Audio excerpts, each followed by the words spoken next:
Buongiorno e benvenuti a Focus TG, buona giornata a tutti, buon mercoledì 16 di aprile, quindi come sempre la trasmissione che vi fa compagnia fino alle 13:30 e quindi ci collegheremo con le nostre redazioni, usciremo dallo studio, andremo a seguire la cronaca, andremo a capire quali sono i temi principali di oggi. Ce ne sono parecchi perché si torna a parlare naturalmente della violenza sulle donne, dico naturalmente perché sono giorni davvero difficili per questo tema, su questo tema. Tra l'altro a Padova è in corso un processo che proprio ha un femminicidio come tema dominante, poi le violenze tra i giovani con giovani protagonisti sia come vittime che anche come autori di queste violenze, quindi usciremo dallo studio anche per parlare di questo, poi parleremo di prostituzione andando a Vicenza, ma insomma ci sono anche notizie sicuramente un po' più tra virgolette leggere, come quello che accade a Molvena, una città nel Bassanese che compie, pensate, 1000 anni, poi ci faremo raccontare dai nostri colleghi di Bassano. Partiamo in maniera un po' particolare con lo sport perché venerdì prossimo ci sarà una partita decisiva per la promozione in Serie B del Calcio Padova. I biglietti sono già esauriti da giorni, allora in pratica c'è in queste ore anche una discussione con lo stesso sindaco Giordani coinvolto sull'eventuale deroga alla capienza dei posti dell'Euganeo. L'Euganeo, lo stadio di Padova, non ha molti posti perché c'è tutta una procedura di sicurezza che deve essere rispettata e quindi non è mai stato, diciamo, aperto completamente in tutti i suoi circa 25.000 posti in questi anni. Allora c'è un vertice in prefettura proprio in queste ore per capire se e di quanto si potrà aumentare la capienza proprio per questo entusiasmo che c'è attorno alla squadra in queste ultime partite decisive per la promozione, ripeto, in Serie B. Andiamo a sentire allora un po' la situazione qual è. Se la fumata non è proprio ancora nera, il grigio scuro si addensa portando con sé la possibile deroga richiesta del consigliere regionale Luciano Sandonà, che aveva lanciato alle autorità cittadine un appello perché all'Euganeo venerdì prossimo potessero esserci 10.000 tifosi. Il vertice in prefettura si è tenuto in queste ore, ma le speranze che la deroga arrivi sono davvero poche. Intanto sale la febbre in città in vista di Padova-Clodiense, ultima partita casalinga per i biancoscudati, a caccia, se tutto andrà per il verso giusto, della promozione matematica in B già a una settimana dalla fine del campionato. Tra i primi tifosi il sindaco Sergio Giordani. La città ha dimostrato stavolta, sia andando a Trieste e lo sta dimostrando cercando i biglietti per il prossimo impegno, che non è detto che sia in finale, però che ci tiene la squadra in maniera spaventosa, per cui bello questo, bello. La città ha reagito anche a questo motivo, per cui io sono molto felice. Dopo gli scontri di Padova-Catania un anno e mezzo fa, la questura aveva chiesto adeguamenti per garantire un ampliamento della capienza dell'Euganeo. Le modifiche non sono state fatte, una partita su cui il comune ha le mani legate. Non posso fare niente, io non sono né calcio palla né questore, né faccio umile sindaco, dipende da questore, non so niente io. Non è lo stadio è solo mio. È mio, nel senso che rappresenta la comunità, affittato al calcio Padova e decide per le sicurezza di quest'ora. E allora vedremo come andrà a finire, ore delicate, importanti per decidere come verrà organizzato lo stadio per questa partita. Adesso torniamo invece alla rissa che c'è stata in Piazza dei Signori tra giovani, anzi tra giovani ragazze, e che ha veramente creato un dibattito forte in città. Adesso si è un po' scoperto che le due minorenni protagoniste dell'aggressione ai vigili avevano comperato superalcolici prima di scatenare la rissa in Piazza dei Signori. Così è stato chiuso un mini market e denunciato il titolare che aveva venduto la vodka a queste due minorenni. Una di loro ha appena 12 anni e per la sedicenne invece violenta è arrivato il DASPO Willy. Facciamo il punto della situazione. Non berla qui perché passa la polizia, mi hanno già chiuso il negozio una volta. Ben consapevole di quello che stava facendo, aveva invitato le 2 minorenni ad allontanarsi con la vodka che aveva appena venduto. Denunciato il titolare del mini market Bepari di Riviera Businello a Padova, finito anche lui nelle indagini sulla rissa avvenuta in Piazza dei Signori sabato sera. Il negozio, per disposizione del questore, rimarrà chiuso per 120 giorni. 2 delle protagoniste, infatti, una quindicenne e una ragazzina di appena 12 anni, sabato pomeriggio avevano comprato lì la vodka e dopo averne bevute quantità ingenti in evidente stato di alterazione erano andate in Piazza dei Signori e qui avevano iniziato a litigare e ad aggredire un'altra ragazza fino all'arrivo della polizia locale. Da qui poi i fatti sono noti.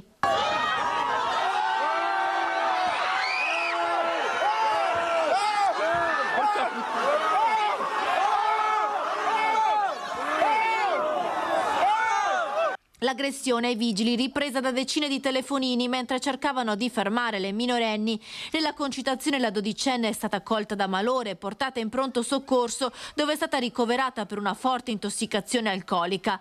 Per la quindicenne che era con lei invece è stato disposto il Daspo Willy della durata di 3 anni col divieto di accesso alle aree urbane, agli esercizi pubblici e ai locali di tutta l'area delle piazze del centro di Padova. La ragazza a dicembre era stata protagonista di un episodio simile davanti al centro commerciale Ipercity di Albignasego, dove aveva posto resistenza e insultato i carabinieri riprendendoli con il cellulare. Anche per quei luoghi è stato disposto il Daspo Willy di 3 anni. La quindicenne è stata anche denunciata alla Procura dei minori di Venezia per i reati di resistenza pubblico ufficiale e diffamazione aggravata dall'utilizzo dei social network. Visto il suo comportamento violento e pericoloso, è stato disposto anche l'avviso orale. Nel frattempo, come promesso dal questore di Padova, i controlli nelle zone della Movida non si fermeranno. I controlli ci sono sempre stati, quindi sia nelle zone del centro attraverso il piano di controllo coordinato del territorio, ma anche attraverso dispositivi ad hoc che da sempre vedono interessate come zona di operatività appunto le cosiddette piazze del centro storico padovano. Il questore di Padova è intervenuto anche sulla rissa di sabato sera in Piazza dei Signori e quindi provvedimenti in arrivo, come abbiamo sentito. Proseguono le indagini per individuare la ragazza che ha scatenato la lite degenerata in Piazza dei Signori sabato sera con l'aggressione a 2 agenti della polizia locale accerchiati dalla folla che invece di calmare gli animi delle giovani coinvolte ha incitato le contendenti riprendendo la scena con i cellulari. Per chi sarà identificato e ritenuto responsabile della rissa potrebbero scattare i provvedimenti come il Daspo Willy, ovvero il divieto di frequentare locali del centro di Padova o l'avviso orale del questore. Da inizio anno in città sono stati 30 gli allontanamenti, 20 i Daspo Willy, 38 gli avvisi orali, la gran parte nei confronti di giovanissimi.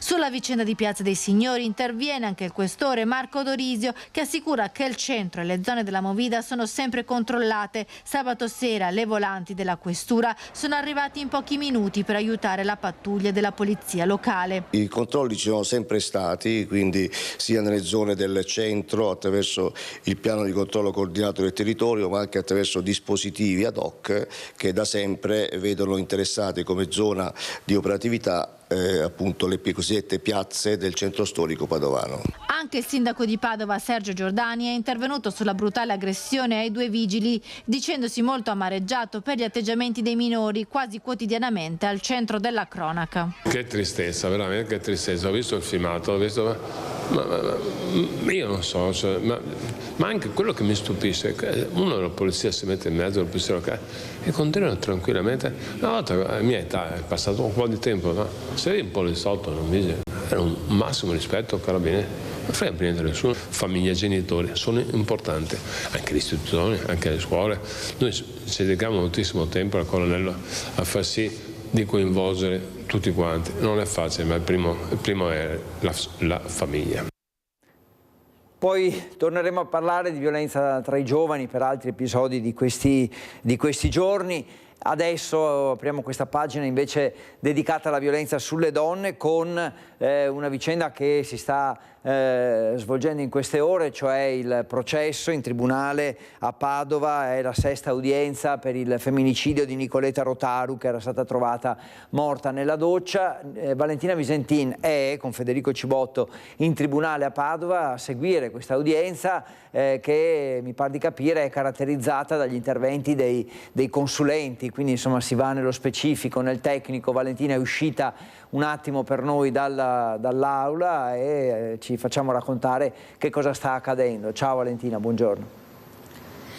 Sì, buongiorno Federico, esattamente, proprio così, quella di oggi è un'udienza molto tecnica, perché a parlare è il consulente della procura, l'ingegnere strutturista Carmelo Motta, che ha analizzato e ricostruito nel dettaglio tutti i rumori registrati dal telefono di Nicoletta Rotaru la notte in cui è stata uccisa. Lo ricordiamo, Nicoletta Rotaru, 39enne moldava di Abano Terme, è stata ritrovata morta in casa il 2 agosto del 2023. Quello che in un primo momento era sembrato un suicidio, in realtà grazie all'audio registrato dalla donna e dal suo telefonino si è rivelato essere invece un omicidio, e sotto accusa c'è l'ex marito da cui si stava separando, Eric Zorzi, che avrebbe appunto soffocato la donna mentre dormiva al culmine di una lite e poi l'avrebbe trascinata in bagno simulandone il suicidio. Già nella scorsa udienza il medico legale aveva escluso l'ipotesi del suicidio e definito la morte di Nicoletta proprio per strangolamento. Nella quinta udienza avevamo ascoltato l'audio dell'orrore quando Nicoletta è stata uccisa, e oggi si è entrato nel merito della seconda parte di questo audio, quello registrato dalle 4:45 del mattino fino alle 7, nel momento in cui arrivano i soccorsi chiamati da Eric Zorzi. Ebbene, l'ingegnere consulente della procura ha analizzato nel dettaglio ogni singolo rumore ripreso nei 26 minuti cruciali in cui Eric Zorzi avrebbe trascinato il corpo di Nicoletta in bagno. Si sentono chiaramente e indistintamente i 2 tonfi dei piedi di Nicoletta che cadono dal letto e il trascinamento del corpo in bagno, e poi tutte le operazioni di smontaggio e rimontaggio della porta chiusa con il chiavistello, utilizzando a quanto pare un cordino per trascinare il chiavistello e far sì che la porta risultasse chiusa dall'interno. Sono rumori molto tecnici e molto specifici, è un'udienza davvero che è scesa nel dettaglio, e in questi minuti il consulente sta riepilogando la ricostruzione fatta esclusivamente, e quindi è anche molto evocativa, in base ai rumori che lui ha sentito e ascoltato, rumori per 3 volte di fresatura, rumori come dicevamo di trascinamento, cigolii, rumori di carta vetrata passata più e più volte. Nel dettaglio ogni secondo è stato passato sotto un'attenta analisi, proprio per non lasciare alcun dubbio o interpretazione che non sia un'interpretazione squisitamente tecnica. Quindi questa è un'udienza davvero molto importante per definire quanto è accaduto quella notte. Ne seguiranno altre, il processo, la fine delle udienze dovrebbe essere prevista per metà giugno, e poi la sentenza. Tra i testimoni, lo ricordiamo, potrebbero essere ascoltate nelle prossime udienze anche le figlie minorenni della coppia, che quella notte, la notte in cui la loro mamma è stata uccisa, dormivano nella stanza accanto. Per il momento da Padova è tutto, ovviamente la ricostruzione e maggiori dettagli di questa giornata nelle nostre edizioni serali dei telegiornali. Certo, grazie Valentina Visentin, puoi tornare in tribunale naturalmente per seguire in aula l'udienza. Grazie a te, grazie a Federico Cibotto per il supporto tecnico. Andiamo subito adesso da Filippo Fois, anzi scusiamoci subito con lui per averlo fatto attendere, lui e i suoi ospiti, perché parliamo, insomma, un po' i 2 temi di oggi sono questi: la violenza sulle donne, ma anche i giovani e insomma la violenza dei giovani, perché adesso seguiamo questo caso di una sede di studenti UDU, una sede che è stata razziata per l'ennesima volta, Filippo, quindi ovviamente insomma c'è l'esasperazione, immagino, da parte di questi ragazzi. A te la linea, a te, a Sandro Ponchio, per il supporto tecnico che ti dà. Sì, assolutamente Federico, grazie della linea. Buongiorno a te, ai telespettatori di Rete Veneta. Noi prendiamo la linea da Venezia, centro storico, siamo nel sestiere di Cannareggio e alle nostre spalle, adesso vi farà vedere bene Sandro Ponchio, c'è la sede dell'UDU, l'Unione degli Universitari di Venezia, di cui abbiamo una rappresentanza capitanata da Angelica Morresi, che è la coordinatrice dell'UDU. Tra poco Sandro vi farà vedere cos'è successo, perché qui siamo al quarto Ride in un mese e mezzo. Sì, siamo al quarto Ride in un mese e mezzo, l'ultimo prima di questo era avvenuto l'8 marzo in cui avevamo fatto una manifestazione qui in Campo Saffa. Nella notte tra il 14 e ieri invece sono riusciti a fare un furto con scasso all'interno della sede e hanno rubato vari oggetti, tra cui televisori, 2 computer e varie altre attrezzature, oltre che un fondo cassa che c'era all'interno della sede. Ecco, al momento la sede è inagibile, non si può entrare. Sì, perché la serratura è stata completamente compromessa, in più noi aspettavamo ancora l'intervento dello scorso Ride da parte del comune per aggiustare invece la maniglia che era stata staccata e quindi non è possibile entrare in questo momento. I primi Ride in effetti avevano una firma precisa perché erano stati lasciati dei segni inequivocabili. Sì, oggettivamente in questo momento si tratta di un furto con scasso. Siamo stati presi di mira 4 volte durante questo mese e mezzo. È una cosa che... Ricordiamo perché io ho detto inequivocabili, ma per chi non lo sapesse, qui c'erano dei segni fascisti e nazisti. Sì, erano state disegnate delle croci celtiche con le bombolette spray e successivamente erano state fatte delle scritte omofobe e razziste sulla parete davanti, oltre che ovviamente la rottura della serratura. Tra l'altro c'è anche una persona che è stata identificata come presunta responsabile di questa cosa, assieme ad altre che al momento ci sono delle indagini che sono in corso. Adesso come la affrontate la vostra attività? Volevo chiedere anche a voi, alla luce di questi ride che stanno avvenendo. C'è più preoccupazione? Vi sentite sotto tiro? E per quale motivo secondo voi c'è questo accanimento? Più che altro la sensazione che almeno ho io è trovarmi completamente disorientato.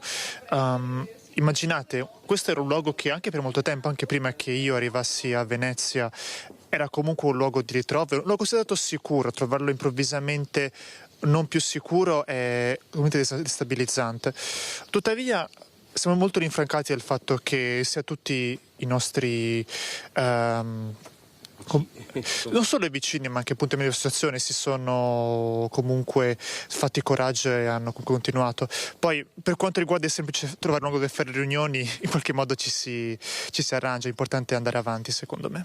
Ecco, perché qua ci sono da dire 2 cose. Intanto che c'è stata una grossa solidarietà di vicinato, nel senso che qua sono presenti altre associazioni che prima vi hanno avvisato di quello che era accaduto anche quest'ultima volta, poi vi hanno offerto anche un aiuto per le riunioni. L'altra cosa curiosa, che dobbiamo dire curiosa, insomma singolare, è che i nostri dirimpettai, adesso ve li fa vedere Sandro Ponchio, è la Polizia Municipale di Venezia, cioè la sezione di Cannareggio della Polizia locale, e però proprio di fronte a questo luogo sono avvenuti questi episodi. Voi tra l'altro avete chiesto che venissero posizionate delle telecamere? Sì, noi avevamo fatto richiesta per il posizionamento di delle telecamere a seguito degli ultimi fatti accaduti e purtroppo questa richiesta non è ancora arrivata ad oggi.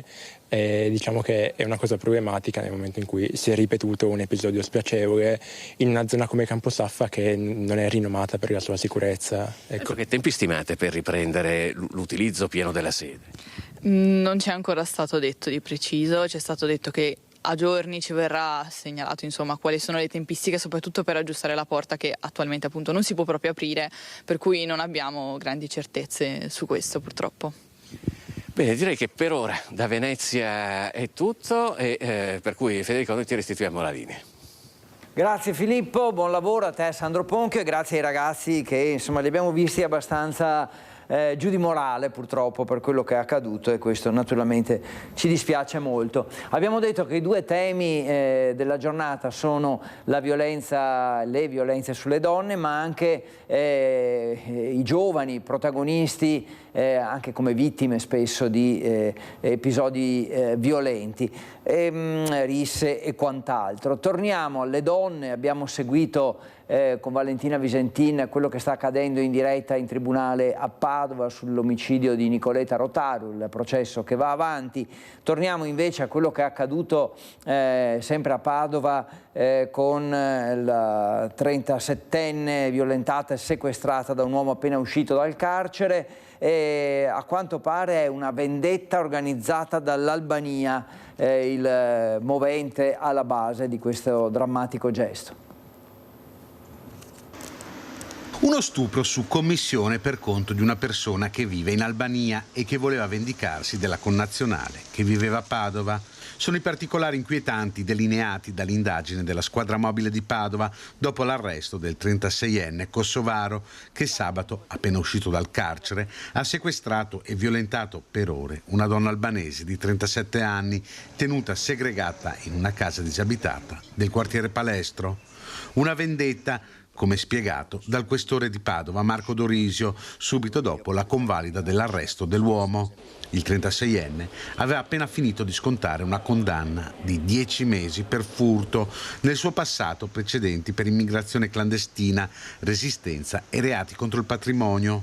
Sabato mattina, uscito dal Due Palazzi, ha chiamato la donna che mai prima di allora aveva visto e le aveva fatto credere che il figlio fosse in pericolo. Con questa scusa l'ha attirata nella trappola. Dopo aver assunto cocaina, l'ha stuprata più volte fino a quando la donna, ricevuta la telefonata del figlio, è riuscita a scappare e a chiedere aiuto ad un passante. Grazie alle sue indicazioni i poliziotti hanno individuato il covo del 37enne e lo hanno sorpreso nel sonno. La donna, prima di allora, non aveva mai visto né conosciuto il suo aguzzino, che dunque avrebbe agito su mandato di un'altra persona che al momento sarebbe in Albania.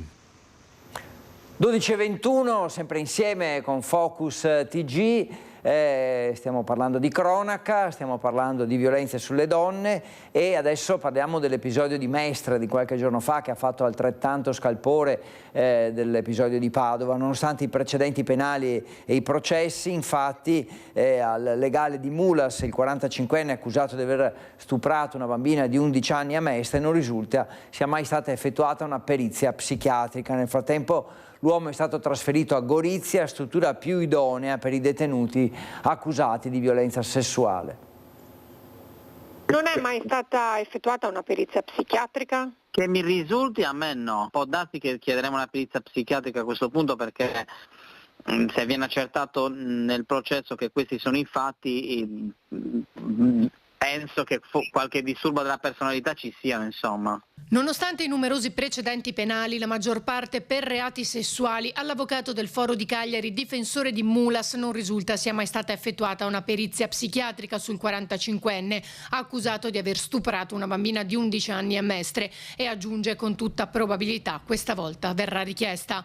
Al momento tra i due non c'è ancora stato un colloquio approfondito, spiega il legale, che deve analizzare gli atti. Per adesso è proprio quasi scioccato, non dice nulla, insomma. Poi insomma con le carte cercherò di vedere bene il tutto, cercheremo naturalmente di far emergere tutta la verità dei fatti, su questo non c'è alcun dubbio, di garantire che il mio assistito abbia un equo processo, insomma, perché naturalmente avremo tutto il pubblico contro, perché naturalmente il fatto è astrattamente di una gravità inaudita. Numerosi gli elementi a carico del 45enne, in primis il portafoglio trovato dai carabinieri nell'abitazione della bambina, risultato poi decisivo ai fini della cattura, senza contare i precedenti. Ultimo la denuncia della Polizia Ferroviaria di Torino, che l'ha trovato in possesso di un coltello solo 2 giorni prima dello stupro a Mestre. E poi i suoi profili social, uno nuovo ogni cambio di città, in cui spesso lanciava messaggi per conoscere nuove ragazze. Intanto, dopo essersi avvalso della facoltà di non rispondere davanti al GIP che ha convalidato il fermo, Mulas è stato trasferito dal carcere veneziano di Santa Maria Maggiore a Gorizia. È più idoneo per i detenuti accusati di violenza sessuale. Nel frattempo il presidente Zaia fa sapere che parlerà del caso col ministro Nordio.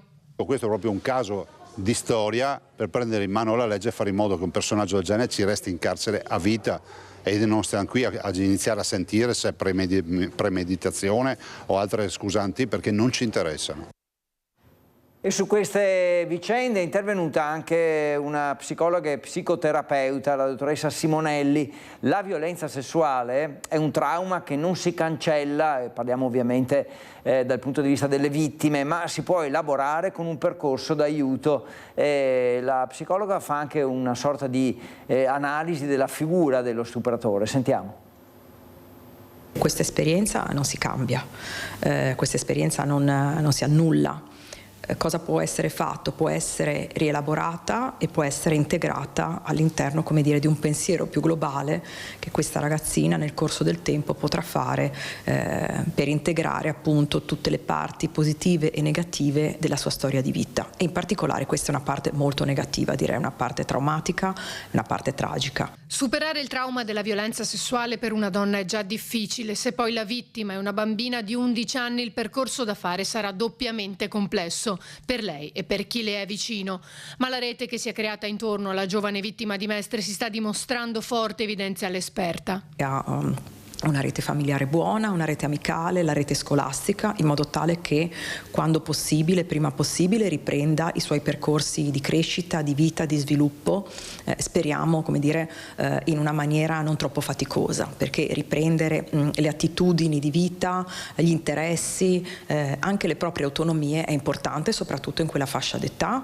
Fortunatamente esistono i professionisti, esistono persone che sanno trattare da un punto di vista clinico questi traumi, queste violenze, che non vuol dire che appunto le cancelleranno, ma che vuol dire che aiuteranno questa bambina a integrarle laddove è possibile e a rielaborarle in un percorso di vita in cui c'è stato un evento veramente al limite, veramente tragico, e però che va in qualche modo messo in fila per cercare di trovare un percorso possibile. Nell'analizzare, oltre il caso di Mestre, anche quello di Padova, la dottoressa Simonelli, senza entrare in ambito giuridico, analizza anche la figura dello stupratore. Queste persone hanno bisogno di interventi mirati e specifici protratti a lungo nel tempo, cioè non bastano pochi mesi di intervento, non basta un monitoraggio lasso, c'è bisogno che ci siano dei servizi e ci siano dei professionisti attivati rispetto ad un intervento massiccio, protratto nel tempo e anche, come dire, un po' stringente. Dobbiamo lavorare su più livelli, c'è un livello più macro che è un livello culturale, sociale, allargato, c'è un livello comunitario e c'è anche un livello interpersonale dove la singola persona poi si fa carico delle proprie azioni. Simonelli mette infine in evidenza un aspetto fondamentale. Quello che secondo me però potrebbe fare la differenza, potrebbe essere importante, è che cosa accade durante lo sconto della pena, cioè in quegli anni di carcere o in quegli anni di libertà più o meno concessi, che cosa succede nella vita di queste persone e chi è competente, che cosa fa, che cosa mette in atto per da una parte, come dire, recuperare laddove è possibile e dall'altra parte monitorare. Adesso sul tema della castrazione chimica interviene il sottosegretario leghista Andrea Ostellari. Recentemente la Camera dei Deputati ha approvato un ordine del giorno della Lega che impegna il governo a istituire un tavolo per scrivere un disegno di legge su questo argomento. Sentiamo Ostellari. Basta stupri, basta buonismo, la Lega chiede la castrazione chimica per difendere le nostre donne. È uno strumento usato in tantissimi paesi, tra cui i civilissimi Francia e Germania. Questo è l'intervento di Ostellari, però ancora su questo tema dobbiamo registrare una condanna perché violentata e picchiata dall'uomo con il quale aveva avuto una relazione e alla fine è arrivata una condanna a 8 anni e 3 mesi per un quarantenne, il doppio di quanto aveva chiesto il pubblico ministero. Sentiamo Daniela Sizzia. Una relazione malata, fatta di botte, di violenze. La vittima è un artista residente a Treviso che in un momento difficile della sua vita ha incontrato un quarantenne di San Biagio e se n'è innamorata. Il primo contatto durante l'estate. Lui, secondo la versione della vittima, l'aveva contattata sui social, poi l'incontro e l'inizio della storia. Ma ben presto gli attimi affettuosi si sono trasformati in aggressioni fino al 13 settembre 2022, quando l'uomo è entrato in casa della vittima, l'ha buttata sul letto e l'ha costretta ad avere un rapporto sessuale non consenziente. A processo per violenza sessuale il pubblico ministero Massimo De Bortoli aveva chiesto una condanna a 4 anni e 1 mese di reclusione, ma il giudice ha deciso diversamente, sentenza esemplare per lo stupratore, più del doppio la condanna. Il 40enne 8 anni e 3 mesi di reclusione. Non solo, ma dovrà risarcire la vittima in sede civile. Per il momento è stata decisa una provvisionale di 15.000 euro. Dovrà pagare anche le spese legali. L'avvocato che difende il 40enne ha già annunciato di ricorrere in appello. Una violenza che si è consumata tra le mura di casa. Portata in pronto soccorso, la donna aveva poi trovato ospitalità da un'amica per paura che lui potesse tornare. Subito dopo ha scelto di dire basta a tutto questo e lo ha denunciato. Nella sua deposizione in tribunale aveva raccontato l'incubo di quella relazione fra botte e minacce ed il dramma di quando lui è entrato in casa e l'ha violentata, lasciandole sul corpo le chimosi e i traumi delle botte. Nessuna attenuante per lo stupratore. Sulla violenza appunto contro le donne, nella Marca esistono dei centri di ascolto per il recupero degli uomini violenti. Sono quelli organizzati dalla cooperativa Una Casa per l'Uomo di Montebelluna. Vediamo. È stato un uomo che aveva chiesto spontaneamente di accedere a questo servizio e l'aveva fatto dopo una discussione dopo aver vissuto una discussione appunto con la propria compagna e in questa discussione c'era stato un agito violento, cioè nel senso che aveva spinto la compagna, questa aveva perso l'equilibrio ed era caduta e lui si era reso conto, aveva immaginato la scena e aveva detto: ma se la mia compagna avesse sbattuto la testa contro il termosifone, che cosa sarebbe successo?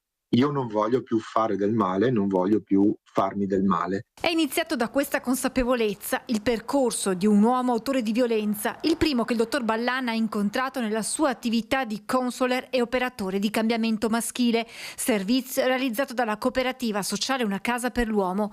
Oltre alla sede centrale di Montebelluna, il centro di ascolto si avvale anche di 2 sportelli territoriali a Treviso e Conegliano.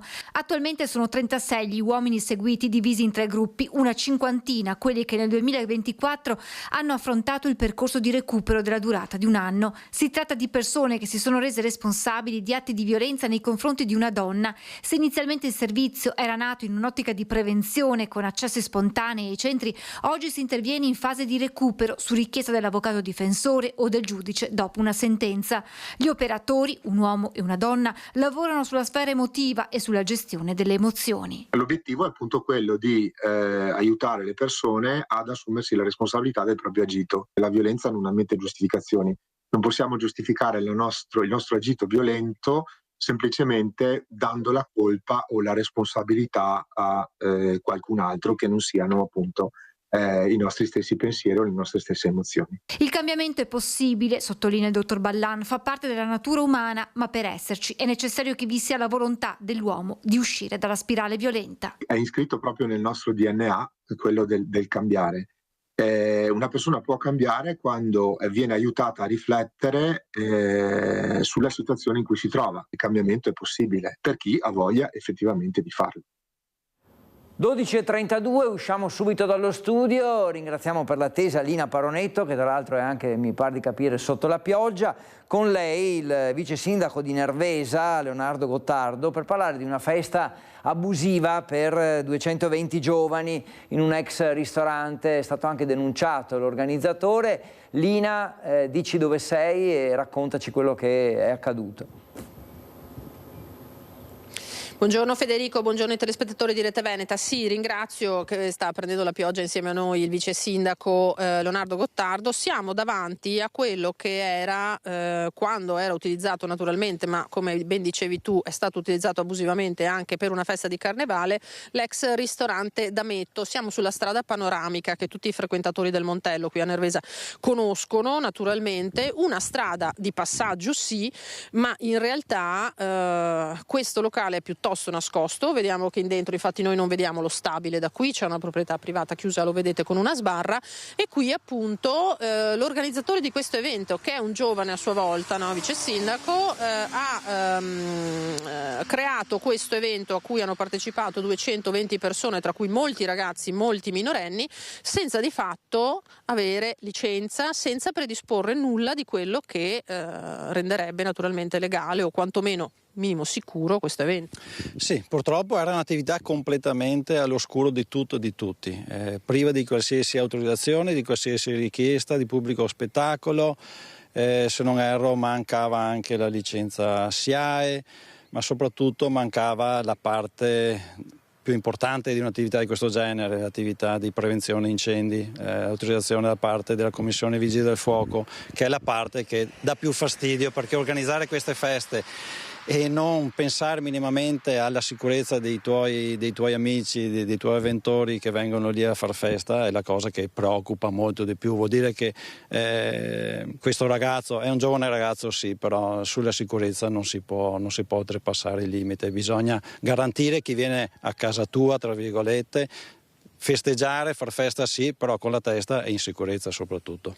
Qui si è fatto accedere un numero significativo di persone, non ci sono i cartelli per le vie di fuga in caso di un qualsiasi imprevisto, non c'erano gli estintori a norma, abbiamo anche tutta una tematica relativa al personale che era stato messo in campo per il guardaroba, per la somministrazione di alcolici, e lì c'è il fronte fiscale perché a quanto pare non c'era neanche in quel caso, ovviamente perché se non c'è una licenza non c'è un'assunzione vera e propria. Alcol somministrato ai ragazzi e sappiamo questo quanto pesa anche a livello di sanzione, poi 2.000 euro solo per questa tematica. Qui abbiamo delle strutture, dei locali, vice sindaco, dismessi che purtroppo nel vostro territorio, in zone anche così piuttosto isolate, si prestano purtroppo, no? Magari anche a cattive idee di questo genere. Sì, purtroppo sì. Se guardate anche lungo la strada, sfido qualsiasi persona che non conosce il territorio a vedere che qui c'è un locale, quindi sfugge veramente alle persone, anche all'organo di vigilanza, perché non c'è un'insegna, non c'è un'illuminazione, non c'è niente di niente, quindi è proprio un'attività dismessa da tantissimi anni che qualcuno si è inventato di utilizzare per fare questa festa che purtroppo era completamente abusiva sotto tutti i punti di vista. Non so cosa mancasse ancora, però siamo veramente su una situazione difficile da comprendere, perché questa persona che ha organizzato questa festa è una persona maggiorenne, è anche una persona di un comune qui vicino, non lo conosco personalmente, chiaramente abbiamo visto il nome attraverso i verbali che qualche giorno successivamente alla verifica sono arrivati in comune, perché comunque anche il sindaco ha parola su questo tipo di attività. È un ragazzo di 19 anni che non so il motivo per il quale si sia inventato di fare questa festa completamente abusiva su un luogo tra virgolette nascosto. E che è stato tra l'altro scoperto subito, perché i finanzieri qui sono venuti la sera stessa della festa, non l'hanno saputo a posteriori, si sono presentati qui in forze con tutti gli enti deputati poi ai controlli, vigili del fuoco, ispettorato del lavoro eccetera, e hanno rilevato una serie di violazioni, evidentemente presenti anche per sventare eventuali problematiche, perché è chiaro che un raduno di gente di questo genere basta un minimo di un principio di incendio di qualsiasi genere, e abbiamo visto anche all'estero cosa succede. Sì, ricordo qualche settimana fa all'estero su una discoteca cosa è successo per un fuoco d'artificio scoppiato all'interno, quindi non vorrei pensare mai di ritornare sul giornale come Comune di Nervesa con un'attività di questo genere. Dobbiamo sensibilizzare di più i giovani su questo tipo di attività, dobbiamo sensibilizzare anche i proprietari di queste strutture a fare attenzione all'utilizzo che ne fanno. Chiaramente dobbiamo anche noi come comune cercare di fare una ricognizione di questi luoghi, capire un attimo se ci sono delle attività che magari vengono fatte saltuariamente, perché ci sono varie richieste per le prossime estate di attività da autorizzare per varie feste nel territorio di Nervesa, e lì chiaramente saremo ligi alla norma, quindi ci saranno tutte le autorizzazioni. Purtroppo qui il comune non ha potuto fare niente perché era completamente all'oscuro di tutto, non c'era nessuna pratica depositata presso il nostro ufficio commercio, ufficio attività produttive. Siamo venuti a conoscenza, non eravamo a conoscenza della verifica che è stata fatta quel giorno lì, siamo venuti a conoscenza qualche giorno dopo che ci sono arrivati i verbali in municipio. Benissimo, allora c'è anche questo appello e questo impegno a monitorare che spetta purtroppo a tutti i comuni. Voi avete appunto, come detto, anche un territorio piuttosto vasto e in più con tanti anfratti, non è semplice vigilare, ma è necessario. Ringrazio il vice sindaco Leonardo Gottardo di essere stato con noi qui in diretta dalla strada panoramica da Nervesa della Battaglia. Restituiamo la linea allo studio insieme a Nicoletta Rizzetto. Grazie Lina Paronetto, grazie naturalmente ad Antonella Rizzetto che ti supportava sul piano tecnico e grazie al vice sindaco di Nervesa. Abbiamo proprio capito in profondità cos'è accaduto e chissà che serva anche da monito per chi ha queste strane idee di organizzare eventi in questo modo così superficiale. E a proposito di giovani e caccia ai baby aggressori che hanno aggredito clienti e titolari di un money transfer a Treviso in zona Santa Maria del Rovere, si tratterebbe di minorenni. A parlare anche le immagini del circuito interno. I protagonisti sono quasi sempre stranieri, serve una stretta, questo è il commento del sindaco Mario Conte.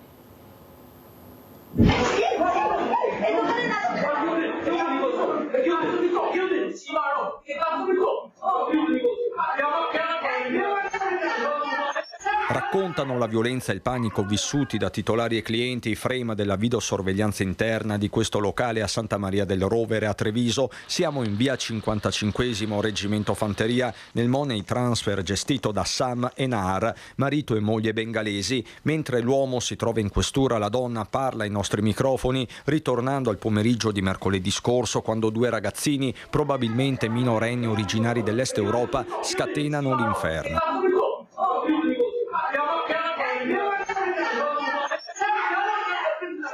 I giovanissimi stanno giocando a pallone in maniera sguaiata. Quando aggrediscono un cliente appena uscito dal negozio, difficile capire il motivo scatenante, forse un rimprovero. A questo punto interviene anche il titolare. Dopo mio marito vado fuori, tutti due ragazzini è entrato al mio ufficio, dopo dato pugno, mio marito di testa è rotto, arriva tanto sangue.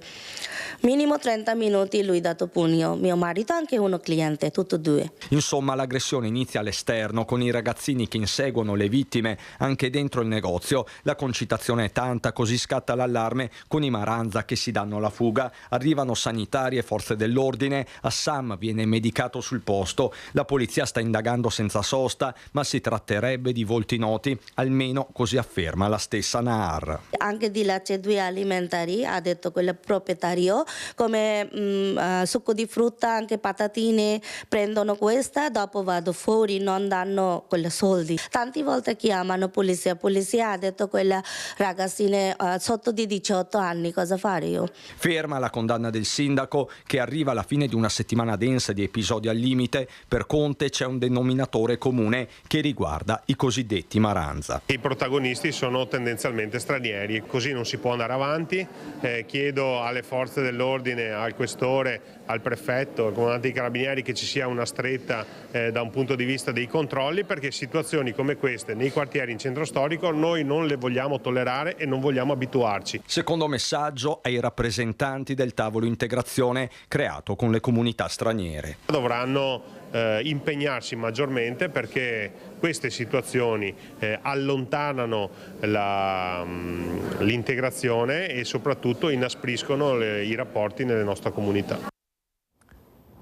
Non è finita perché c'è un altro episodio di violenza a Vicenza, protagonista anche questa volta negativo, un 17enne. Ma prima di parlare di questo andiamo subito a Vicenza, dove ci sono per noi Daniele Garbin e Simone Squarcina, che stanno seguendo un incontro del sindaco e del questore sulla prostituzione in strada. Scatta un'ordinanza del sindaco, sarà lotta senza quartiere a questo argomento, a questo fenomeno. Andiamo subito a sentire chi sta parlando in questo momento. Di collaborare, questo vale per noi, per la polizia locale, appunto, che ringrazio, vale per l'Arma dei Carabinieri, per la Guardia di Finanza. Noi non siamo più nelle condizioni, insomma, no, in nessun luogo di lavorare per compartimenti stagni, ognuno, diciamo, rispetto ai propri obiettivi. Abbiamo obiettivi comuni e quindi su quello dobbiamo fare rete, dobbiamo fare squadra. E in questo caso, appunto, abbiamo semplicemente realizzato un aspetto di questa diciamo, idea e visione della sicurezza. Sicurezza urbana, sicurezza generale sono concetti che si sovrappongono. Chiaramente, l'ha detto bene il sindaco, non è un reato il prostituirsi, quindi di per sé diciamo, le donne che esercitano liberamente questo tipo di attività non sono per noi degli obiettivi. Però intorno al fenomeno prostituzione da sempre possono, come dire, no, inserirsi fatti invece che sono di nostro interesse.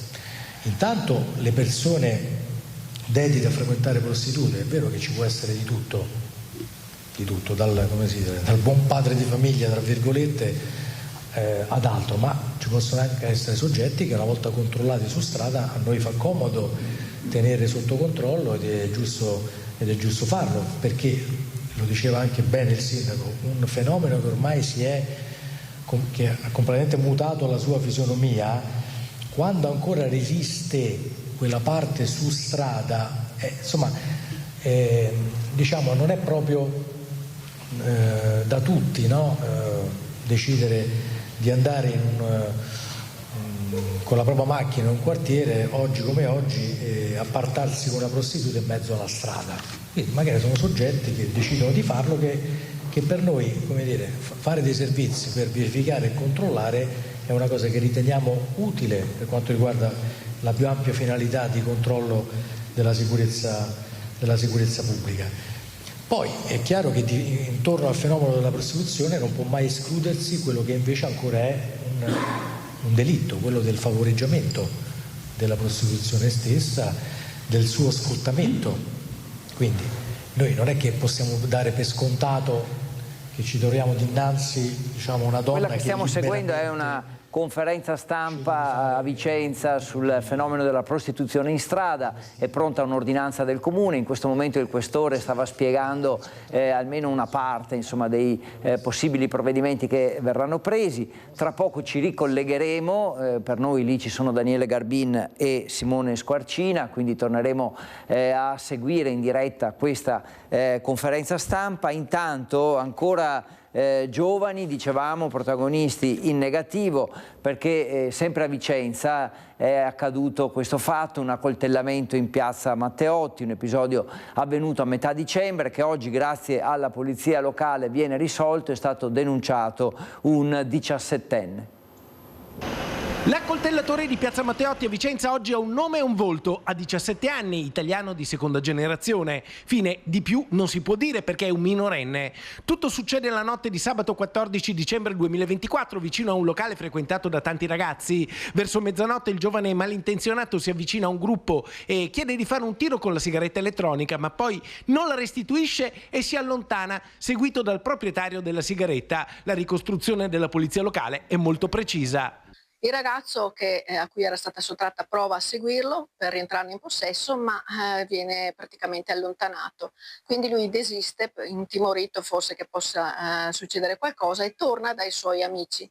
Ma mentre sta per fare ciò viene improvvisamente raggiunto alle spalle ed accoltellato da questo giovane che risulterà essere un minorenne residente in città. Una coltellata alla schiena, il giovane aggressore poi si allontana, gli agenti acquisiscono le immagini delle telecamere di videosorveglianza della zona e dopo qualche mese di indagine individuano l'autore dell'aggressione. L'accoltellatore è già noto alle forze dell'ordine anche perché è lo stesso che qualche mese dopo, a febbraio di quest'anno, si rende protagonista di un altro episodio.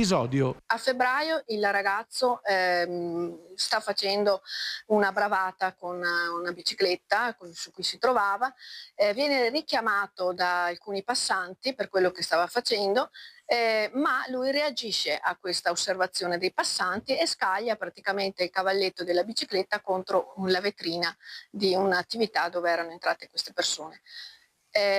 Dopodiché all'intervento della nostra pattuglia viene accompagnato all'interno perché non aveva alcun documento e una volta all'interno del comando ha reagito in modo sproporzionato alla nostra identificazione, si è scagliato contro un agente, ha praticamente danneggiato anche un'autovettura che era qui in parcheggio e quindi è stato identificato anche in quell'occasione e denunciato sempre alla Procura dei minori. Il 17enne, riconosciuto responsabile dell'accoltellamento, è stato indagato per il reato di lesioni aggravate e segnalato alla Procura dei minori di Venezia.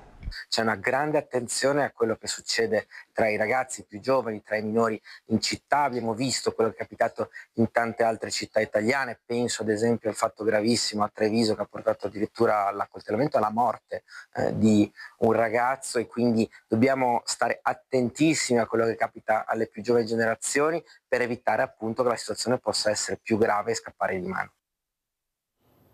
Adesso ci fermiamo per un attimo, poi torna con voi Focus TG, ve lo ricordo, staremo insieme fino alle 13:30, altri collegamenti previsti per uscire dallo studio e seguire quello che accade a Nord-Est.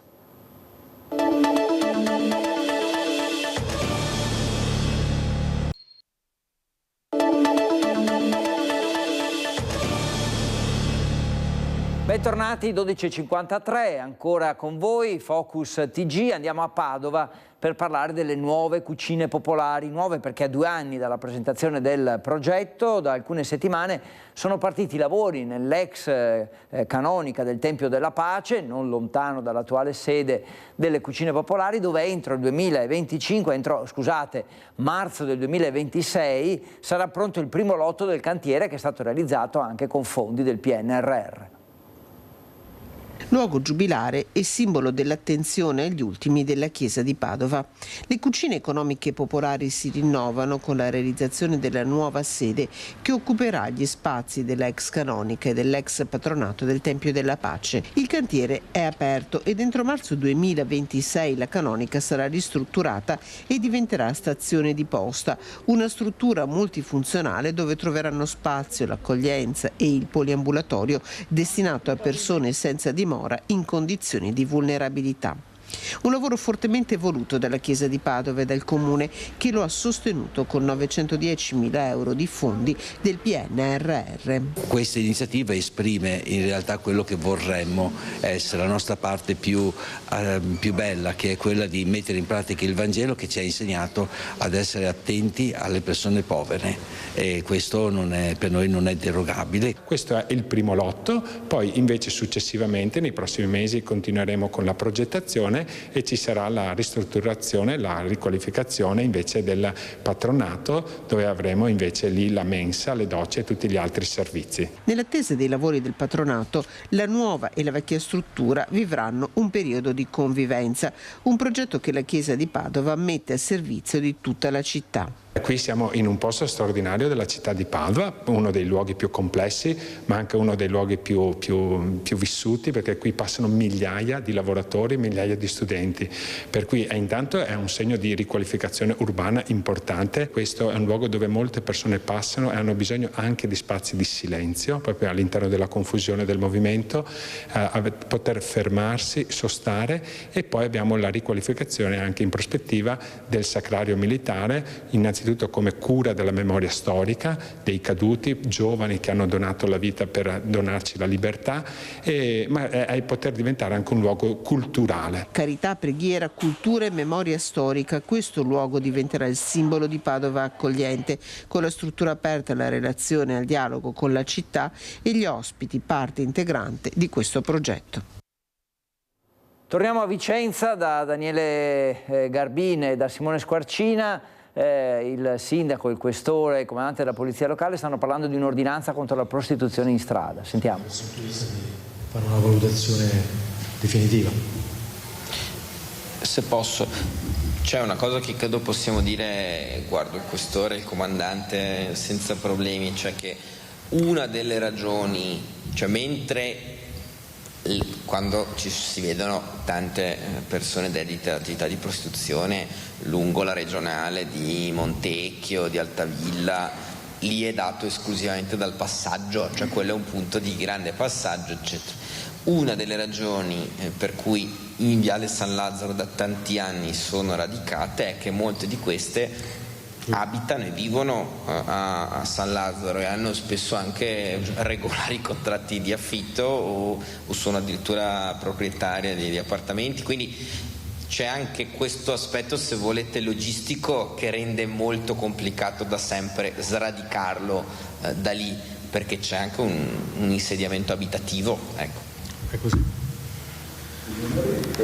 E scusate, questo si incrocia sempre col tema di prima, cioè siccome queste non sono persone che commettono reato, non è che poi arriva la polizia di Stato e gli contesta qualche cosa, hanno un regolare contratto di affitto e vivono.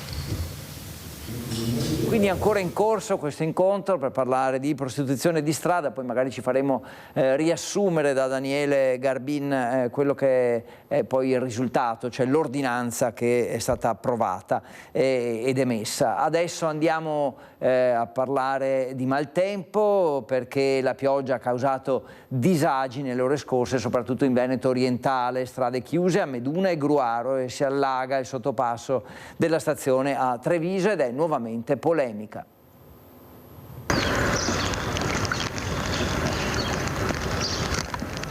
Canali gonfi, campi invasi dall'acqua, alcune strade allagate. Il Veneto orientale è alle prese con la prima forte ondata di maltempo del 2025. Del resto, la stessa Protezione Civile aveva dichiarato allerta gialla per il bacino idrografico Lemene, Livenza e Tagliamento. Nel corso della giornata alcune arterie secondarie sono state chiuse tra Pramaggiore e Gruaro, dove in località Boldara un'auto è rimasta intrappolata dall'acqua con conseguente intervento dei vigili del fuoco. A Meduna di Livenza, nel Trevigiano, il sindaco Pitton è stato tra i primi a prendere provvedimenti già nella tarda mattinata. In questo caso via Runco Sud, è una zona limitrofa del paese, però purtroppo soggetta a questo tipo di allagamenti. Noi a Meduna abbiamo due canali importanti, la Burrida e la Corea, che sono due canali che prendono, diciamo, l'acqua proprio dei fossi della campagna, dell'aperta campagna e delle vie limitrofe. Ecco, questa è un po' in difficoltà e quindi abbiamo dovuto operare con l'ordinanza perché può fare effetto acquaplan. In via Runco, oltre al sindaco, polizia locale e residenti, si guarda al cielo ma anche ai fossi. Purtroppo quando che piove tanto così questi problemi qua, comunque con l'idrogra che hanno fatto qua a Meduna ha risolto tanti problemi. Speriamo che il Signore sappia che siamo qua anche noi altri, che Dio ce la mandi buona. Tutt'altro copione a Treviso, dove è ritornato ad allagarsi il sottopasso della stazione, interessato stavolta anche il vicino bypass, subito chiuso. È davvero incredibile quanto sta succedendo, un disagio enorme per residenti e abitanti di quartieri di San Zeno che non riescono ad andare in centro e da pendolari che si trovano per l'ennesima volta il sottopasso della stazione bloccato. Intanto è scattata anche la diffida del comune a RFI, una storia infinita dove piove davvero sul bagnato. Andiamo a Vicenza adesso da Daniele Garbin, non è ancora pronto, tra poco andremo a riassumere questa ordinanza contro la prostituzione di strada. Andiamo intanto allora a Belluno, nel bellunese, perché c'è stato un altro giorno di caos per la chiusura del tratto tra Pederobba e Cornuda della strada Feltrina, con un tir in panne e con insomma altri disagi. La regionale riaprirà a doppio senso sabato 19. Già ieri abbiamo steso e potenziato la strada dove andiamo ad appoggiare proprio i puntelli e quindi contiamo di installarli in questi giorni e quindi consentire l'apertura a doppio senso di marcia sulla Feltrina da sabato di questa settimana. La Pasqua dovrebbe quindi essere salva lungo la Feltrina ed è lo stesso direttore di Veneto Strada ad aggiornare sui lavori che riguardano il cavalcavia tra Cornuda e Pederobba, chiuso totalmente al traffico da venerdì scorso, da quando un tir che procedeva sulla strada provinciale sottostante ha urtato le travi del manufatto. Questo tipo di lesioni sono particolarmente insidiose, quindi chiaramente abbiamo dovuto approfondire tecnicamente molto dal punto di vista statico, perché la lesione era estesa su tutto il manufatto. E chiaramente qua si parla di sicurezza della circolazione, quindi non sono ammesse, diciamo, situazioni di leggerezza o di superficialità. Tirano un sospiro di sollievo sindaci e residenti delle comunità interessate dalle deviazioni. Da Unigo a Cornuda, passando anche per Crocetta del Montello, i centri sono sotto stress. Queste immagini raccontano di un tir in panne davanti al municipio di Pederobba, disagi pesanti che avevano portato il sindaco Marco Turato a evidenziare come durante lo scorso weekend i lavori sul cavalcavia interessato fossero di fatto fermi. Su questo punto specifico, replica Veneto Strade, il tempo, fanno intendere, non è stato perso inutilmente. Intanto queste lesioni necessitano di sopralluogo che abbiamo fatto venerdì stesso e quindi poi dello studio soprattutto della soluzione progettuale migliore, quindi nel fine settimana gli strutturisti hanno valutato l'intervento da fare, che poi ci hanno presentato lunedì per il perfezionamento e le valutazioni tecniche conseguenti. Insomma, l'obiettivo è aprire a doppio senso una corsa contro il tempo per evitare una Pasqua, ma soprattutto una Pasquetta nel caos.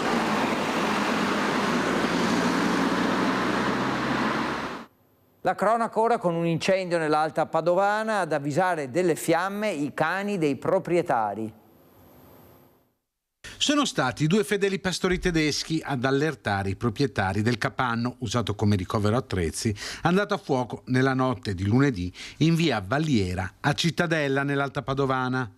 I padroni di casa hanno subito chiamato i soccorsi. Per spegnere l'incendio e bonificare l'area sono arrivati i vigili del fuoco della locale stazione, supportati dai volontari del distaccamento di Borgoricco. Nessuno, fortunatamente, è rimasto coinvolto. Le operazioni si sono concluse dopo 3 ore. Ed ora purtroppo una vicenda di bestemmie e frasi blasfeme in un video girato all'interno del Duomo di Vittorio Veneto, tutto per conquistare like sui social, e così un 30enne è finito a processo. La location era suggestiva, il Duomo di Vittorio Veneto, ma lo scopo del video era quanto di più lontano si potesse immaginare. Armato di cellulare, è entrato nella cattedrale ed ha iniziato una sequela di bestemmie e frasi blasfeme. Tutto questo per conquistare più follower possibili in una piattaforma social. Insomma, voleva conquistare i like, ma in realtà si è conquistato un programma di messa alla prova alla Caritas diocesana. Eh sì, il protagonista di questa vicenda, un 30enne, è stato denunciato ed imputato per offese ad una confessione religiosa, vilipendio e turbamento delle funzioni connesse al culto. L'episodio è accaduto il 28 marzo del 2021, proprio durante la celebrazione della Domenica delle Palme, nel bel mezzo del periodo Covid. Una volta dentro la cattedrale ha acceso il video ed ha iniziato a bestemmiare fra i volti atterriti delle persone intente a pregare. È andato avanti per diversi minuti. Qualcuno pensava che fosse matto, ma in realtà non lo era affatto, fino a quando ad accorgersi di quanto stava accadendo è stato il sacrestano, che non solo gli ha chiesto di smettere e di allontanarsi, ma ha fatto scattare la denuncia.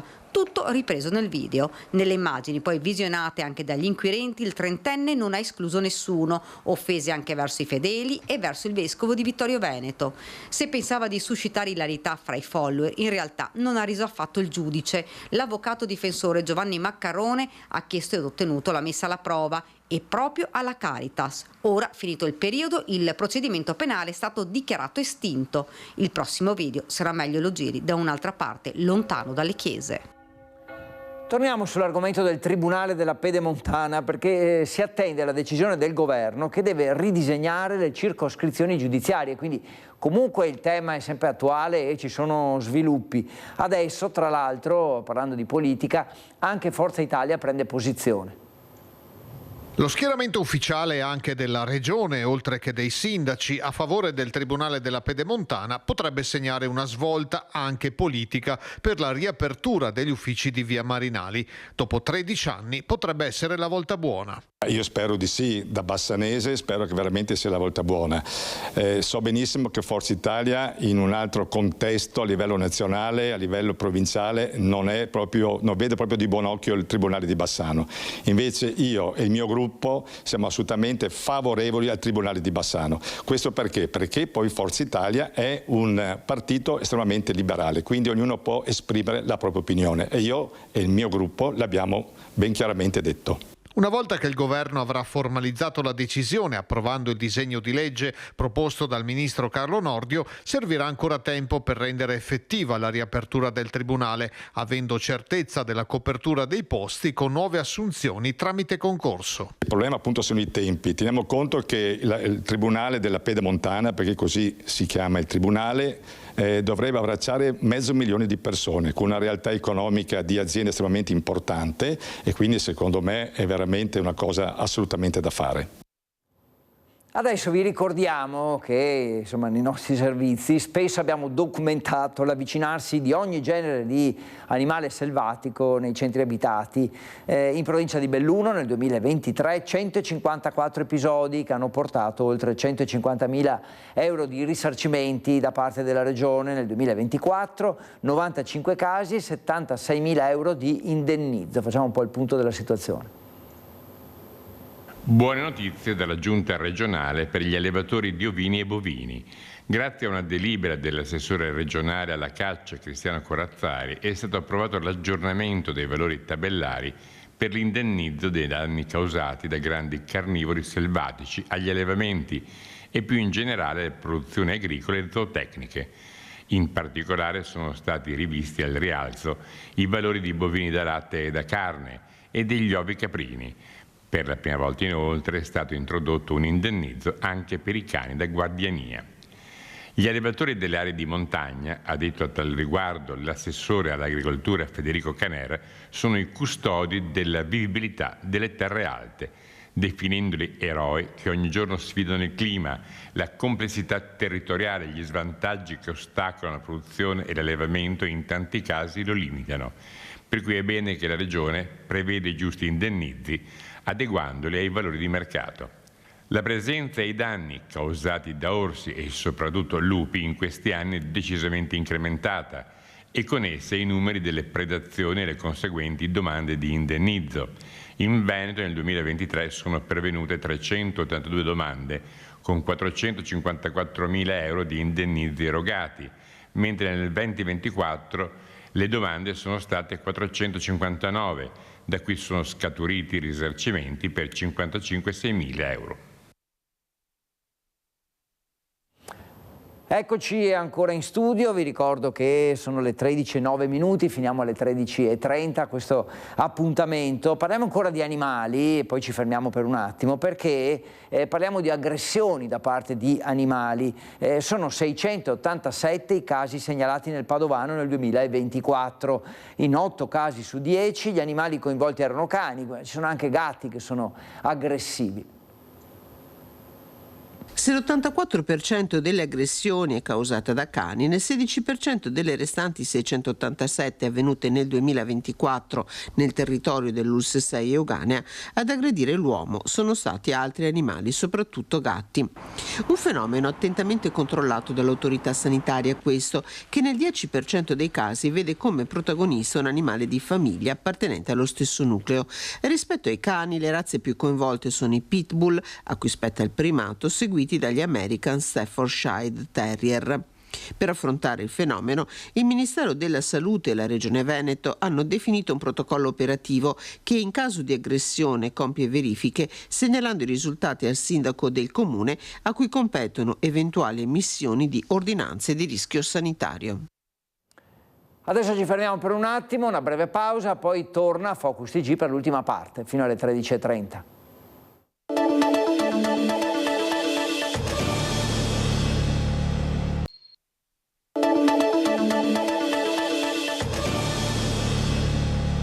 Molvena 1025-2025, sono 1000 anni, è un compleanno particolare proprio per Molvena, questa località che adesso fa parte del comune di Colceresa, e sono state presentate le iniziative per festeggiare questo importante, come dicevamo, compleanno, e quindi ci raccontano tutto Monica Smiderle e Andrea Benetti. Siamo a Molvena per parlare dei 1000 anni di questo paese. La data risale al 1025. È una scoperta che è stata fatta quest'anno casualmente da uno studente del liceo Brocchi di Bassano, ma ci racconta tutto Silvia Azzolin, che fa parte del comitato organizzatore di questo compleanno speciale. Sì, diciamo che la data la conoscevano, ma forse se l'erano dimenticata, ed è stato proprio questo studente che, ricercando notizie e informazioni su Molvena nella sua ricerca sul territorio, che ha ricordato a tutti noi che quest'anno cadeva questo evento. Che cosa racconta questo quaderno? Perché c'è questa data? Allora, il quaderno, che è il quaderno del professor Rizzolo, parla dei toponimi e questo studente ha ritrovato nel toponimo Molvena la data dell'anno in cui il toponimo è stato nominato, perché c'è stato un atto di compravendita, quindi un atto ufficiale in cui veniva nominato proprio il toponimo Molvena. Poi altri storici ne parlano sempre rispetto a questa data, ma per noi è stato interessante vedere come proprio da un rapporto scuola-territorio si possa ricostruire anche la storia di una comunità e dare spunto a una comunità per riprendere in mano le proprie radici. È una comunità che si stringe attorno a questo compleanno, sindaco Enrico Costa, sindaco di Colceresa, insomma si fa comunità intorno a questa festa, no? E le iniziative prenderanno avvio il 25 di aprile proprio su questa piazza. Sì, è una data slegata appunto dalla locandina degli eventi legati ai 1000 anni di storia, ma di fatto si inizia il 25 aprile. C'è la celebrazione mandamentale dell'anniversario della liberazione, l'80° anniversario della liberazione, e saremo proprio qui a Molvena insieme ai comuni di Schiavon, Pianezze, Marostica e Nove, e ovviamente anche Colceresa. E quindi ospitiamo questo importante anniversario e di fatto diamo inizio facciamo in modo che Molvena si vesta a festa, non solo il 25 aprile, ma per tutto questo anno, in tutto questo importante anno. Ecco. Quindi la comunità civile che si stringe attorno a questa comunità. Comunità civile ma anche comunità religiosa. Con noi c'è Don Ernesto Cabrele. Allora, si fa comunità, si diceva, attorno a questo compleanno speciale, 1000 anni di storia, ma per guardare al futuro. Andiamo alla ricerca delle nostre radici, alla riscoperta, per vivere il presente, che è importante, questa comunità attorniata dalle altre, per guardare un po' e programmare anche il futuro, almeno l'immediato. E buona festa! Silvia Azzolin, chiudiamo questo intervento sui 1000 anni di Molvena con un passaggio veloce sulle iniziative che andranno avanti praticamente fino all'anno prossimo. Sì, il gruppo di volontari che ha voluto organizzare questi eventi ha inteso soprattutto creare occasioni per creare comunità. Partiamo con un evento collegato alla storia d'arte, se vogliamo, della nostra parrocchia, quindi della nostra chiesa, con il professor Guderzo. Poi abbiamo un momento di festa musicale con la Banda Brian, che è un complesso straordinario nella ricerca etnomusicologica della musica del territorio. Quindi faremo delle attività per le famiglie, tra cui la riscoperta dell'antica rogazione di Molvena, grazie ad un nostro parrocchiano che ne ha steso il tragitto e le notizie storiche. Andremo poi a settembre a fare un incontro sulla storia del territorio con il professor Dell'Ai e un altro incontro con il professor Frigo sulla geologia, quindi sull'origine geologica del nostro territorio, e concluderemo, oltre che con una passeggiata per tutte le famiglie, anche con una messa giustamente animata da tutti i cori dell'unità pastorale. Andiamo nel Bellunese, a Ponte nelle Alpi, per una scoperta shock. Le fiamme gialle, infatti, hanno sequestrato un'area di oltre 2000 metri quadrati, trasformata in una vera e propria discarica abusiva. Un blitz fulmineo del nucleo di polizia economica e finanziaria della Guardia di Finanza ha messo i sigilli a un terreno privato a Ponte nelle Alpi, a ridosso di un rio affluente del Piave circondato da abitazioni. Lì, sotto la vegetazione, tonnellate di rifiuti accatastati da chissà quanto tempo, lastre in amianto, batterie al piombo, motori contaminati da oli, ma anche pneumatici, vecchi elettrodomestici, plastica, carta catramata, persino un pulmino Volkswagen d'epoca, alcune tavole da surf e paia di sci. Un mix letale di materiali pericolosi, alcuni tossici, abbandonati a pochi metri da case e corsi d'acqua. L'area è stata posta sotto sequestro il 9 aprile scorso e il sospetto è che la discarica sia stata segnalata al 117 da residenti o passanti. I proprietari del terreno, 2 pontalpini, sono stati denunciati all'autorità per reati ambientali e per il momento rischiano una contravvenzione fino a 10.000 euro, perché potrebbe non finire qui. Sono in corso accertamenti sui veicoli ritrovati e soprattutto sui danni al suolo e alle falde acquifere. I tecnici dell'ARPAV sono stati chiamati a verificare la pericolosità dei rifiuti e il rischio di inquinamento dovuto al percolato e agli oli che si presume si siano infiltrati nel sottosuolo. E così l'indagine delle fiamme gialle potrebbe allargarsi e portare a ulteriori sviluppi. Un caso che riaccende i riflettori sull'emergenza ambientale e sul controllo del territorio. Una pagina un po' elettorale, perché in Friuli Venezia Giulia c'erano delle elezioni comunali importanti. Pordenone ha scelto un nuovo sindaco che è Alessandro Basso, per lui una vittoria netta al primo turno nel segno della continuità con il centrodestra, mentre a Monfalcone il nuovo sindaco è Luca Fasan, anche qui continuità con la coalizione di centrodestra che è stata premiata con il 70% dei voti nella città dei cantieri. Luca Fasan 70,87%.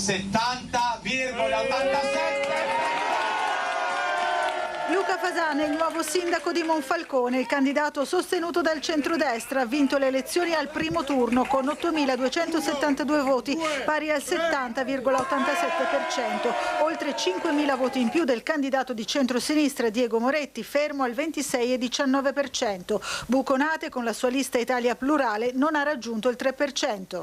Certo che devo dire che è stato veramente, ma guardate quanta gente c'è qui nonostante la giornata, e questo è l'affetto che io comunque negli ultimi 2 mesi ho sempre ricevuto ovunque io sia andato. La gente ha percepito che ovviamente il nostro operato e quanto noi abbiamo fatto sinceramente è stato molto apprezzato, e che ha percepito soprattutto che in continuità potrà essere quello che potrà vedere nei prossimi 5 anni. Una vittoria schiacciante quella di Fasan, sulla quale non c'è mai stato dubbio fin dalle prime battute dello spoglio, salutata in videocollegamento da Singapore dall'ex sindaco Anna Cisinte. Torno dopo questa, Luca, e festeggiamo una serata alla grande. Assolutamente, ti aspetto e ti aspettiamo tutti, Anna. Ciao cara. Monfalcone sceglie dunque la strada della continuità. Ci hanno sempre chiesto di continuare in questa grande rinascita di Monfalcone, in questo grande percorso che abbiamo avviato. Così sarà. Alla fine anche del prossimo mandato noi avremo una Monfalcone assolutamente irriconoscibile, più nuova, più fresca, più attuale, più moderna, più contemporanea.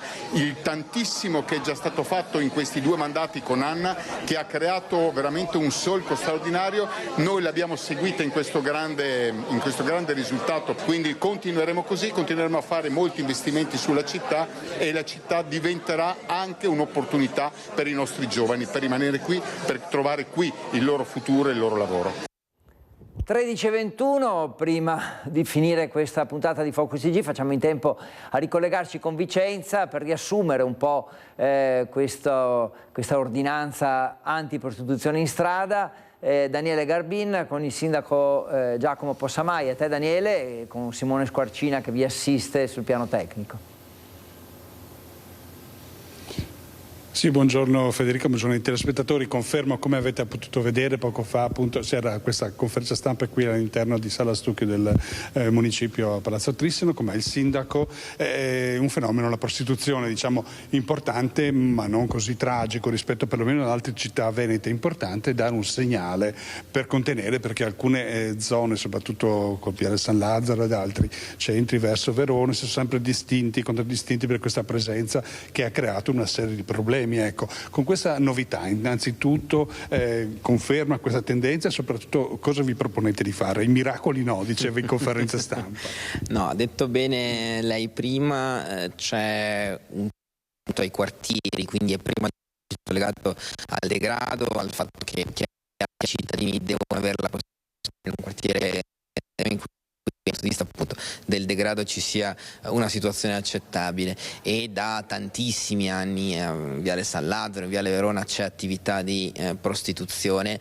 È molto calata negli anni, perché 15-20 anni fa ce n'erano molti di più. È cambiata come in tutte le altre città, perché da quando esiste l'online anche tutta l'attività di prostituzione si è spostata molto all'interno direttamente degli appartamenti, però c'è ancora una presenza, e quindi su questo fronte, proprio per garantire la vivibilità del quartiere, da un lato abbiamo messo in campo dei controlli straordinari insieme alla questura.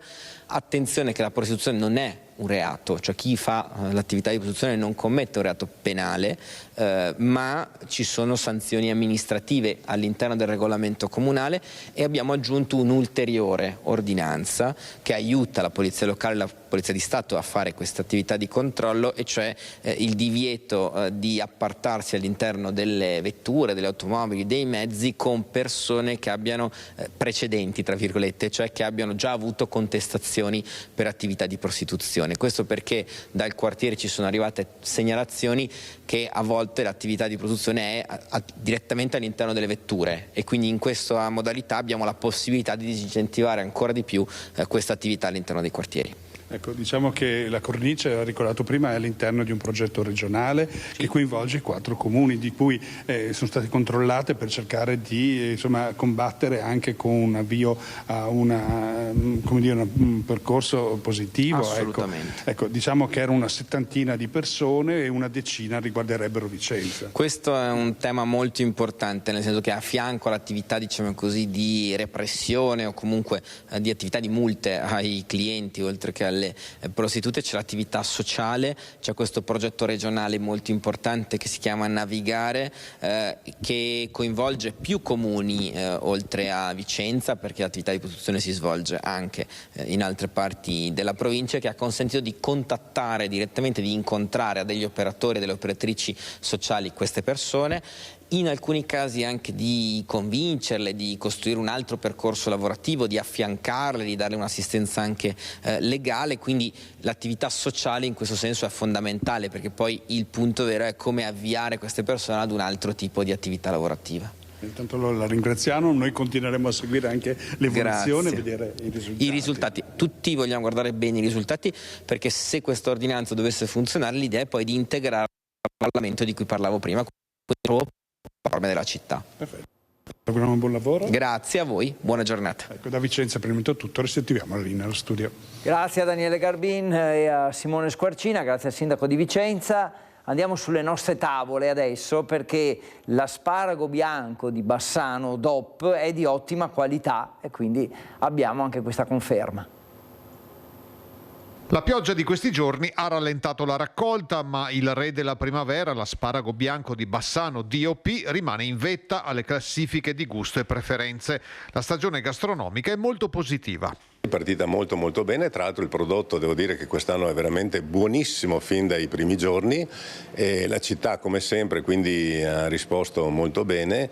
I bassanesi si sono subito fiondati nei ristoranti ad assaggiare questo prezioso elemento importante per l'enogastronomia bassanese. L'asparago rimane una delizia per bassanesi e turisti, sempre più facilitati ad arrivare in città. Devo dire che quest'anno, come è successo anche l'anno scorso, la Pedemontana ha aiutato molto perché le distanze si sono ovviamente accorciate di tanto e quindi da fuori arrivano tanti ad assaggiare gli asparagi. Il celebre ortaggio, frutto della terra bassanese e dei suoi dintorni, è un vero marchio identitario del territorio. Ai produttori la responsabilità di coltivarlo con cura, alle associazioni di categoria il dovere di promuoverlo e farlo conoscere, ai ristoratori il compito di prepararlo per il gusto del palato e della vista. Se la stagione andrà agli annali come una di quelle da ricordare, dipenderà dal merito e dal talento di ciascuno di loro. Ed ora lo sport, perché andiamo sull'altopiano dove la 15ª tappa del Giro d'Italia toccherà ben 4 comuni e quindi Asiago, che fa un po' da capofila, ha raccontato, anzi ad Asiago ci hanno raccontato come sarà organizzata questa tappa. Manca poco più di un mese all'arrivo ad Asiago della 15ª tappa del Giro d'Italia. La città si sta preparando ad accogliere il prossimo 25 maggio la Carovana Rosa. Sarà un grande evento, una festa per tutti i nostri cittadini, per tutti i turisti che vorranno venire ad assistere all'arrivo di questa tappa Fiume Veneto-Asiago, una tappa molto complessa che tra l'altro percorre 4 comuni del nostro altopiano, quindi è certamente un momento di grande valore sportivo e che ci darà la possibilità di avere una grandissima visibilità. Tra gli atleti in gara anche un altopianese. E quel giorno probabilmente ci sarà anche un atleta locale di Enego, Andrea Pasqualon, che gareggerà durante questa tappa, quindi noi ovviamente tiferemo anche per lui. E non è tutto. C'è anche un anniversario particolare perché era il 5 maggio del 2000 quando Gino Bartali se n'è andato e voi avete voluto dedicare il manifesto della tappa dell'altopiano proprio a Bartali. Sì, è il logo di tappa che è particolarmente evocativo perché richiama i simboli di Asiago, dell'altopiano, con l'osservatorio astrofisico, il nostro sacrario, in una concezione futurista della grafica, ma soprattutto al centro il nostro grafico Nicola Vella era voluto posizionare un Gino Bartali al 25esimo 20° anno dalla sua morte, che è stato un grande protagonista del Giro d'Italia. Questo a rinsaldare il legame che la città di Asiago ha con il Giro d'Italia. Presidente del comitato tappa Elisa Longo Borghini, vincitrice del Giro d'Italia dello scorso anno, che in un videomessaggio da casa, convalescente dopo la brutta caduta nel Giro delle Fiandre della settimana scorsa, coglie l'occasione per esprimere un desiderio. Spero in futuro che anche il nostro Giro d'Italia possa arrivare ad Asiago, e se così fosse mi riterrei una ragazza davvero molto fortunata. Sono le 13:30, quindi ci dobbiamo salutare. Finisce qui questa puntata di Focus TG. Vi invito a rimanere comunque con noi su Rete Veneta per tutti i nostri programmi, compresi ovviamente i notiziari del pomeriggio. E intanto grazie e buon pranzo per chi non l'ha ancora consumato. Buona giornata.